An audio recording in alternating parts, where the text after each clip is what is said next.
कर्नाटक हवामान अभ्यासक मुक्काम पोस्ट गुगळी धामणगाव जिल्ह्यापासून आजपासून बरेच शेतकऱ्याचा अंदाज येत आहे. राज्यामध्ये म्हणजे 5 जुलैपासून ते 11 जुलै दरम्यान राज्यात दररोज मोठा पाऊस पडणार आहे, म्हणून हा अंदाज लक्षात घ्यायचा.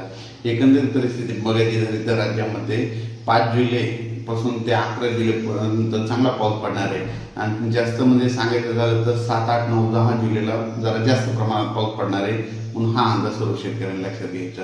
जोरात पाऊस पडणार आहे, मुसळधार पडणार आहे, वडे नाले पडणार आहे, म्हणून हा अंदाज सगळ्या शेतकऱ्यांना लक्षात घ्यायचा. दररोज वेगवेगळ्या भागात जोराचा पाऊस पडणार आहे, म्हणून हा अंदाज लक्षात घ्यायचा. आणि योगायोगाने अंदाज सांगू इच्छितो की राज्यामध्ये काय झालं की ज्या वर्षी पुरेपूर पाऊस येतो त्या वर्षी नगर जिल्ह्याला जास्त पाऊस पडतो, बीड जिल्ह्याला जास्त पडतो, सोलापूर जिल्ह्याला जास्त पडतो, लातूर जिल्ह्याला पडतो, सातारा, सांगली, कोल्हापूर तिकडे जास्त पडतो, विदर्भात जास्त पडतो, पूर्व विदर्भात जास्त पडतो, मराठवाड्यात जास्त पडतो, उत्तर महाराष्ट्रात जास्त पडतो, म्हणून हा अंदाज सर्व शेतकऱ्यांना लक्षात घ्यायचा. आणि योगायोगाने यावर्षी पुरेपूर पाऊस आलाय आणि त्याच्यामुळे यावर्षी चांगला पाऊस राज्यात पडणार आहे, म्हणून हा अंदाज लक्षात घ्यायचा. म्हणून सर्व परत सांगतो की राज्यामध्ये 11 जुलैपर्यंत राज्यात चांगला पाऊस पडणार आहे, म्हणजे वडे नाले वाहणारा पाऊस असणार आहे. दररोज वेगवेगळ्या भागात पडन पण पाणीच पाणी होणार आहे, म्हणून हा अंदाज सर्व शेतकऱ्यांना लक्षात घ्यायचा.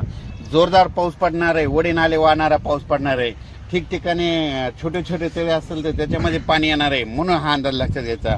एकंदरीत परिस्थिती बघायची झाली तर राज्यामध्ये म्हणजे सध्या आता एकदम पाऊस एकदम बंद होणारच नाही, चालूच राहणार आहे, म्हणून हा अंदाज सर्व शेतकऱ्यांना लक्षात घ्यायचा.